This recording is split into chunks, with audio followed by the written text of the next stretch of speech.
Hi friends, welcome to target TET DSC 2020. ఈరోజు మనం ఈ వీడియోలో ఎక్సర్సైజ్ 2.2 ప్లస్ తర్వాత ఉదాహరణలు కూడా ఉన్నాయి, అవి నేర్చుకుందాం. నిన్న వరకు మనం ధర్మాల గురించి నేర్చుకున్నాం. పార్ట్ 5 వరకు ధర్మాల గురించి నేర్చుకున్నాం. సరే, ఇప్పుడు పార్ట్ 6లో ప్రాపర్టీస్ ఆఫ్ హోల్ నెంబర్స్, పూర్ణాంకాల ధర్మాలు నేర్చుకున్నాం. సో వాటికి సంబంధించిన ప్రాబ్లమ్స్ ఇప్పుడు చేద్దాం. సో ఈ పేజ్ నెంబర్ చూడండి ఒకసారి. పేజ్ నెంబర్ ఇది 21. వెరిఫై ద ఫాలోయింగ్ అని చెప్పి ఇక్కడ check your progress, verify the following. So first one ఏమి ఇచ్చాడు, వెరిఫై చేయమన్నాడు. 5 into 6 into 2 is equals to 5 into 6 into 2. ఈ ప్రాబ్లం చేయాలి. సెకండ్ ప్రాబ్లం తర్వాత చేద్దాం. సరే, ఇక్కడ మనం వెరిఫై చేయమన్నాడు. ఏం వెరిఫై చేయాలి అంటే ఇక్కడ మనకు చూడండి, మీకు ధర్మాలు చెప్పడం జరిగింది. ఈ ధర్మాల మీద ఖచ్చితంగా ఒక బిట్ వస్తుంది, బాగా అర్థం చేసుకోండి. 5 into 6 into 2 ఇది ఎంతది? First 5 6 30 into 2 is equals to ఈ 5 మామూలుగా రాస్తాం ఇంటూ 6 రెళ్ళు 12. ఇప్పుడు 30 రెళ్ళు ఎంత? 60 ఈజ్ ఈక్వల్స్ టు 5 12 60. సో రెండు సమానంగా వచ్చింది. అంటే ఇప్పుడు ఏంటి, 3 సంఖ్యలు తీసుకుని ఏ పద్ధతి ప్రకారమైనా సరే మీరు గుణించిన, ఆర్డర్ మారి గుణించిన విలువ ఒకటే వస్తుంది. అంటే A into B into C is equals to A into B into C. So ఇది ధర్మాన్ని ఏమంటాం మనం? గుణకార సహచర ధర్మం అంటాము.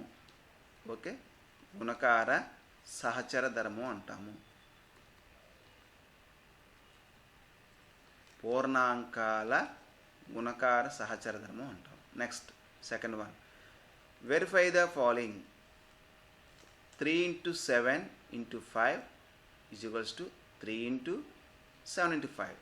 ముందు బ్రాకెట్లో ఎప్పుడు కూడా గుణించుకోవాలి. ఇక్కడ 3 ఏళ్ళు 21 into 5 is equals to 3 into 7 5 35.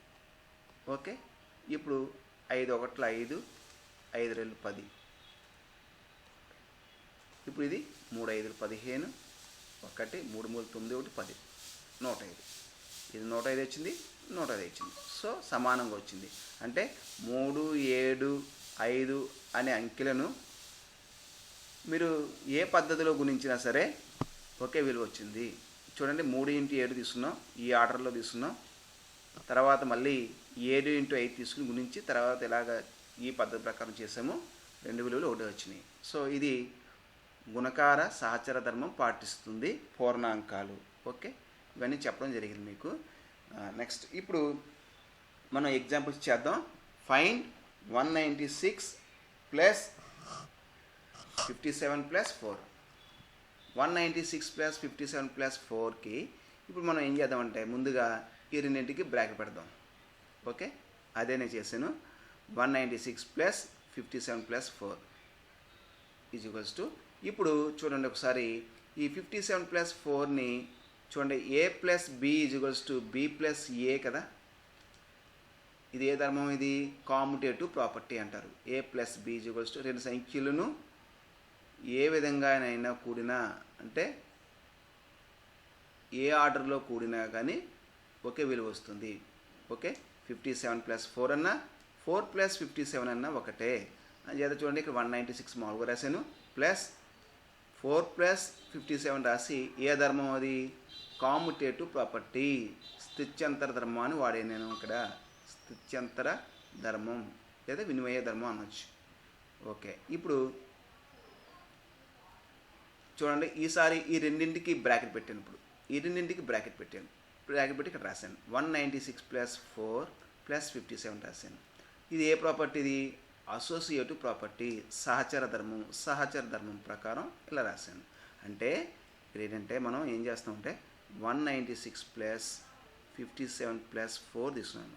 ముందు దీనికి బ్రాకెట్ పెట్టేసుకున్నాను. ఇలాగా పెట్టేసుకుని దీనికి ఏ ధర్మం రాస్తున్నాను? 196 ప్లస్ 4, దీనికి స్థిత్యంతర ధర్మం రాస్తున్నాను. స్థిత్యంతర ధర్మం ఏంటి? 4 ప్లస్ 57.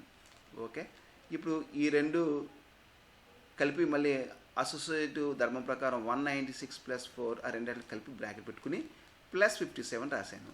ఇది సహచర ధర్మం. ఇప్పుడు చూడండి, మనకి ఈ 196 + 4 చక్కగా మనం చేసేయచ్చు. కూడిక ఎంత అవుతుంది? 196 + 4 200. 200 + 57 257. ఈ విధంగా మనం ఈ ప్రాబ్లం చేయవచ్చు. నెక్స్ట్ ఎగ్జాంపుల్ 2 చూడండి ఒకసారి. 5 × 9 × 2 × 2 × 3 × 5. దీన్ని ఎలా రాస్తామంటే ముందు కొంచెం దూరంగా రాసుకోవాలి. ఇలా చూడండి ఒకసారి. 5 × 9 × 2 × 2 × 3 × 5 కదా. ఈ 3 × 5కి నేను బ్రాకెట్ పెడుతున్నాను అక్కడ, అంతేం కదా. నెక్స్ట్ స్టెప్ అదే, బ్రాకెట్ పెట్టుకున్నాను. 3 × 5కి బ్రాకెట్ పెట్టుకోవచ్చు. బ్రాకెట్ ఎలా పెట్టుకోవచ్చు. ఇప్పుడు 3 × 5కి స్థిత్యంతర ధర్మం కామ్యుటేటివ్ ప్రాపర్టీ ఏమవుద్ది అంటే, ఇక్కడ చూడండి,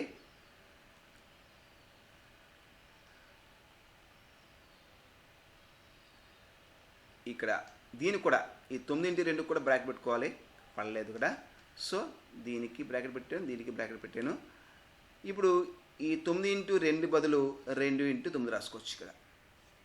అదేవిధంగా ఈ 3 × 5 బదులు 5 × 3 రాసుకోవచ్చు. ఓకే, మిగతా నెంబర్లు మామూలుగానే రాస్తాం. ఏ ప్రాపర్టీ ఇది? స్థిత్యంతర ధర్మం. ఏ ధర్మం ఇది? స్థిత్యంతర ధర్మం. ఓకే, ఇప్పుడు నెక్స్ట్ స్టెప్ ఏంటంటే,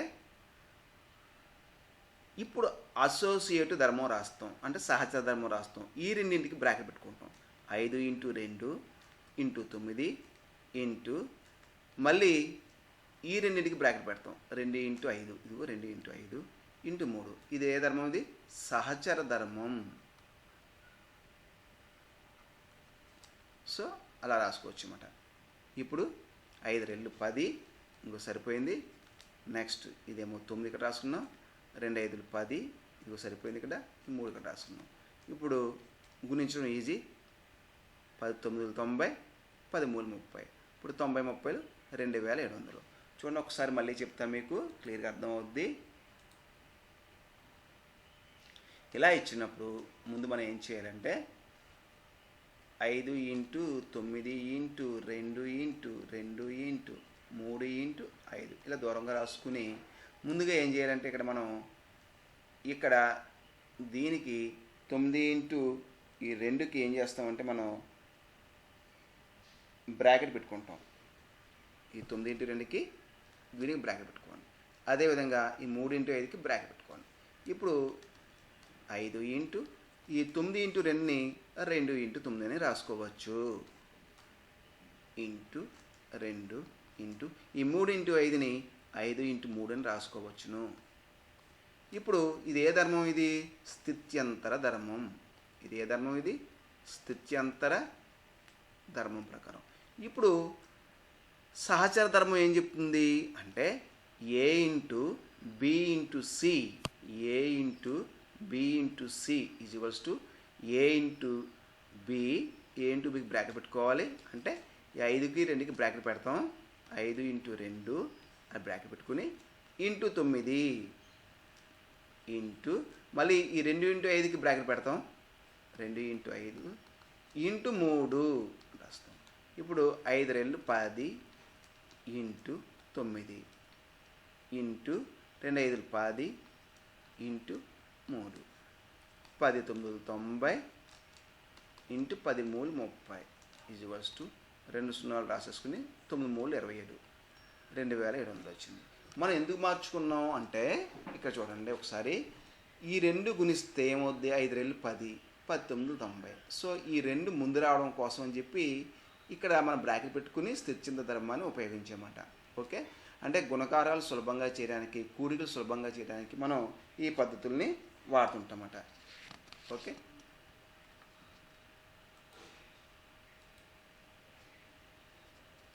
next use the commutative and associative properties to simplify the following. మనం కామ్యుటేటివ్ స్థిత్యంతర ధర్మాన్ని, సహచర ధర్మాన్ని ఎక్కువ వాడతాం. వీటిని మనం ఇప్పుడు చెయ్యాలి. స్థిత్యంతర ధర్మాన్ని తర్వాత నెక్స్ట్ ఈ పేజ్ నెంబర్ 22లో ప్రాబ్లమ్స్ ఇవి. పేజ్ నెంబర్ 22లో ఇవి టెక్స్ట్ బుక్లో పేజ్ నెంబర్ 22లో ఉన్నాయి. మనం ఒకసారి చెక్ చేద్దాం మనం.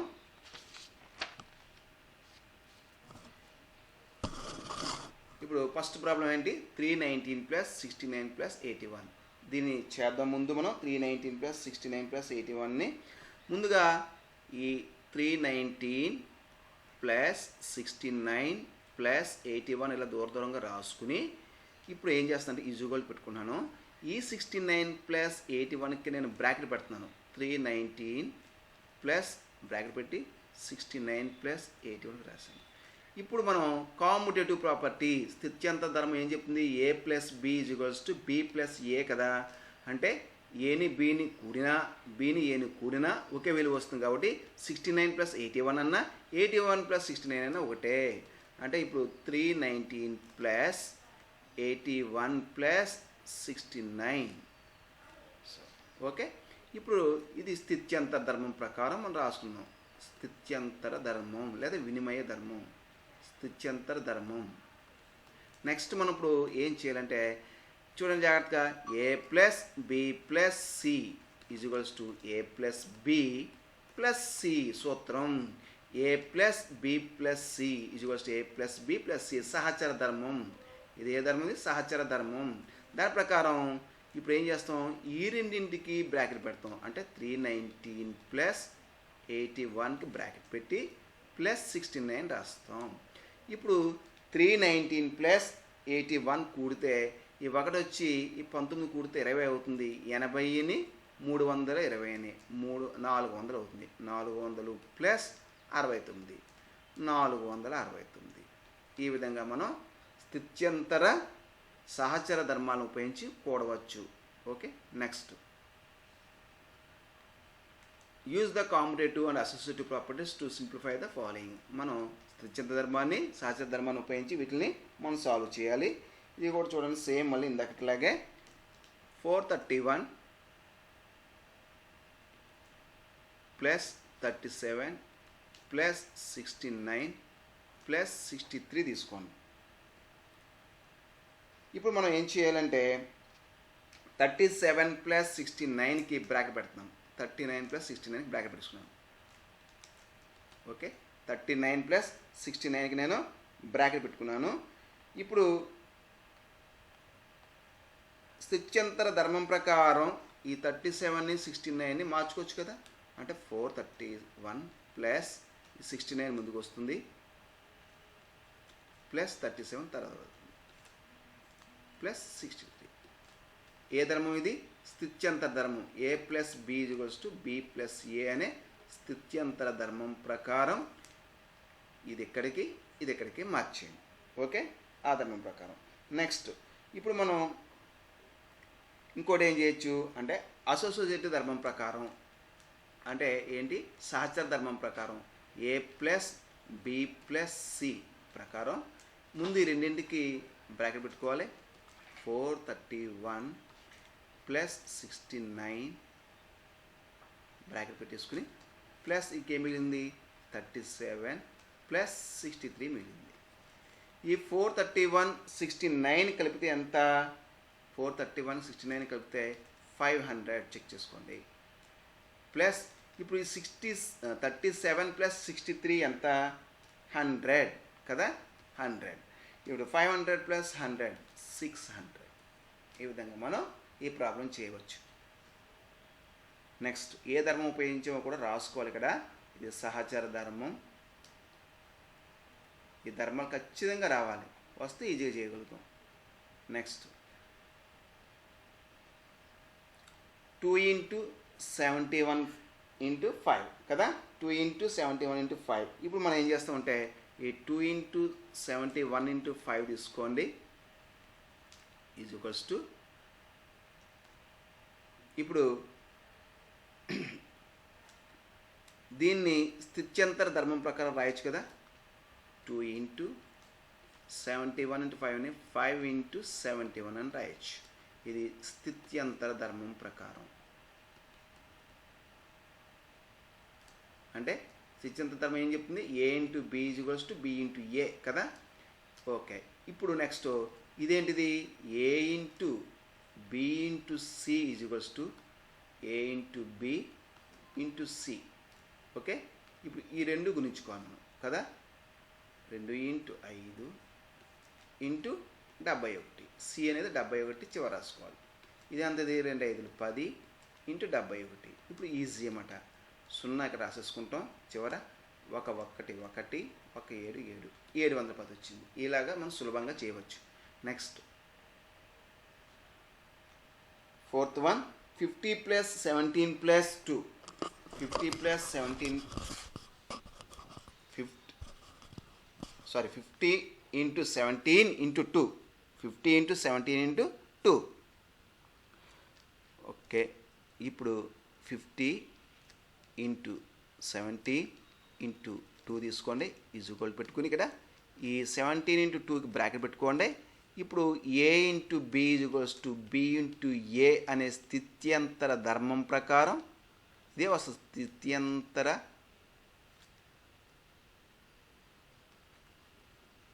ధర్మం ప్రకారం ఇలా రాయొచ్చు 50 ఇంటూ 2 ఇంటూ 17 అని రాయొచ్చు ఇలాగా. ఓకే, నెక్స్ట్ చూడండి కింద రాస్తే మీకు అర్థం అవడం కోసమని A into B into C is equals to A into B into C అనే సహచర ధర్మం ప్రకారం సహచర ధర్మం అని పూర్తిగా రాయట్లేదు, సహచర ధర్మం ప్రకారం ఇక్కడ ఏ అంటే 50, బి అంటే 2, సి అంటే 17. ఫస్ట్ ఏ ఇంటూ బి అంటే 50 ఇంటూ 2 బ్రాకెట్ పెట్టుకోవాలి, ఇంటూ సి అంటే 17. ఇప్పుడు మనకు చూడండి 2 50లు 100 ఇంటూ 17. ఇప్పుడు ఎంత అయింది, 1700 అయింది. ఈ విధంగా మనం ఈ ప్రాబ్లం చేయవచ్చు. Next let us think, is 8 divided by 2 divided by 4 is equals to 8 divided by 2 divided by 4 అవుతుందా? Is there any associative property for division? మరి భాగాహారంలో మనకి సహచర ధర్మం లేదు కదా, చెప్పుకున్నాం. ఇది సబ్ట్రాక్షన్లోనే అవ్వదు, సహచర ధర్మం భాగాహారంలో అవ్వదని మీకు ఆల్రెడీ చెప్పేసాను. ఇది ఉదాహరణలో ముందు వీడియోలో ఉంది, చూడండి. నెక్స్ట్ ప్రాబ్లంలోకి వెళ్దాం. Find the distributive property. మనం ఫైండ్ అవుట్ చేయాలి. ఇది ఫస్ట్ థర్డ్ ప్రాబ్లం. ఇది find using distributive property. First problem ఇది 2 ఇంటూ 5 ప్లస్ 6 విభాగ న్యాయము. మర్చిపోకూడదు, విభాగ న్యాయం అంటే ఏమీ లేదు, విభజించడమే. అంటే ఇక్కడ 2 ఇంటూ 5 ప్లస్ 6 ఉంది కదా, ఈ 2 ఇంటూ 5 ప్లస్ 6ని 2 పెట్టి 5 గుణించాలి, 2 పెట్టి 6ని గుణించాలి. చూడండి ఒకసారి, 2 into 5 plus 6 is equals to 2 into 5 bracket పెట్టేసుకోండి. నెక్స్ట్ గుర్తు ప్లస్, మళ్ళీ 2 ఇంటూ 6. దీన్ని ఎడమ విభాగ న్యాయము అంటారు. 2 పెట్టి ఎడమ వైపు నుంచి గుణిస్తున్నాం కాబట్టి ఎడమ విభాగ న్యాయము అంటారు. ఇప్పుడు 2 5లు 10 ప్లస్ 2 6లు 12. ఎంత అయింది మనకి? 10 ప్లస్ 12 22 అయింది. మామూలుగా కూడా సరిపోతుంది. చూడండి, 2 ఇంటూ 5 ప్లస్ 6, మామూలుగా 2 ఇంటూ 5 6 కలిపితే 11, 2 11లు 22. ఇదేంటి ఇంత సులభంగా చేయవచ్చు, ఇంతలాగా చెయ్యాలా అంటే ఈ విభాగ న్యాయం వల్ల, ఇలా చేయడం వల్ల మనకి ఎదర కారణాంకాలు తీయడం, ఉమ్మడి కారణాంకాలను బయటికి తీయడం అనే కాన్సెప్ట్ బాగా రావాలనే ఉద్దేశంతో ఇక్కడ మనం డిస్ట్రిబ్యూటివ్ ప్రాపర్టీని ఇలా చేయడం నేర్చుకోవాలి. ఎదర ఆల్జబ్రాలో చాలా బ్రహ్మాండంగా ఈ సూత్రాన్ని ఎక్కువ ఉపయోగిస్తాం. సో కాబట్టి ఖచ్చితంగా మాకు అందరికీ ఇది తెలియాలి. Next second problem, distributive property. Distribute చేస్తున్నాం, 5ని 7కి 8కి పంచేస్తున్నాం, అంచేత దీన్ని డిస్ట్రిబ్యూటివ్ ప్రాపర్టీ అంటారు, విభాగ న్యాయము. ఇప్పుడు 5 ఎట్టి 7ని గుణించాలి, 5 ఇంటూ 7 ప్లస్ 5 ఎట్టి 8ని గుణించాలి, 5 ఇంటూ 8. 5 7లు 35 plus 5 8లు 40, 35 plus 40 75. సో దీన్ని ఎడమ విభాగ న్యాయం ఉపయోగించి చేయడం జరిగింది. Next find using distributive property. Distributive ప్రాపర్టీని ఉపయోగించి మనం ఫైండ్ అవుట్ చేయాలి. చూడండి ఒకసారి ఏం చేస్తున్నానో. పేజ్ నెంబర్ ఎంత? 22.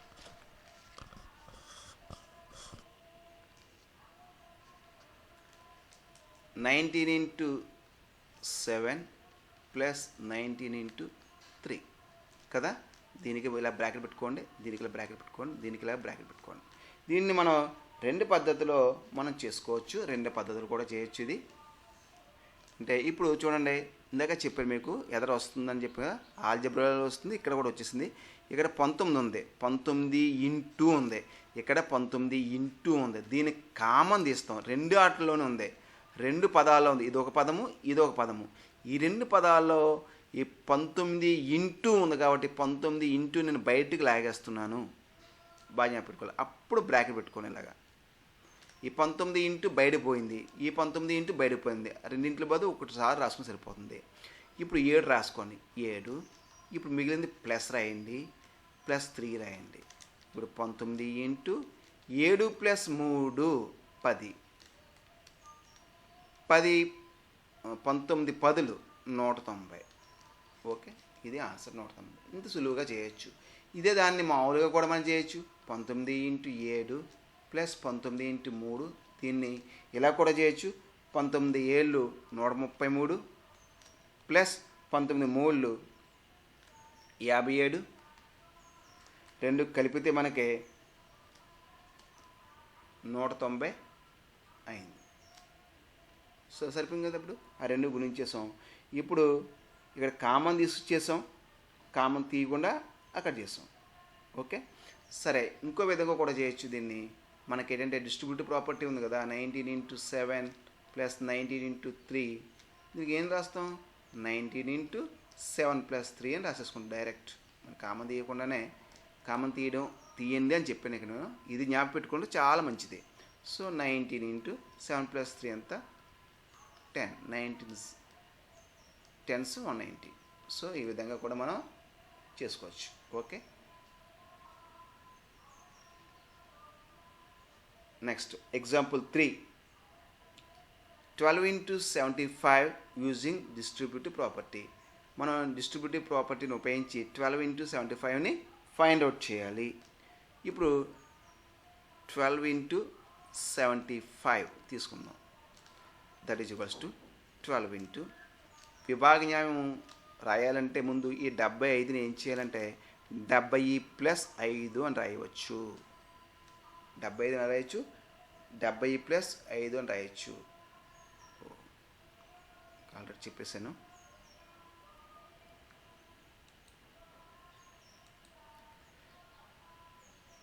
చూడండి, 12 into 70 + 5 అని రాయొచ్చు. ఇప్పుడు విభాగ న్యాయం ప్రకారం 12 into 70 + 12 into 5 + 12 into 5. 12 70లు 840 plus 12 5లు 60. So రెండు కలిపితే 900. సో ఈ విధంగా చేయొచ్చు. ఇంకో మోడల్లో కూడా చేయొచ్చు. ఆర్ ఇక్కడ 75ని 80 - 5 కింద రాయొచ్చు. సో ఈ 75ని 80 - 5 రాయొచ్చు. ఇక 70 + 5 అంటే 75, 80లోంచి 5 తీసేస్తే 75. ఓకే, ఇప్పుడు విభాగ న్యాయం ఇక్కడ తీసివేస్తుంది కదా, 12 into 80 - 12 into 5 అని రాస్తాం. So 12 into 80 - 12 into 5.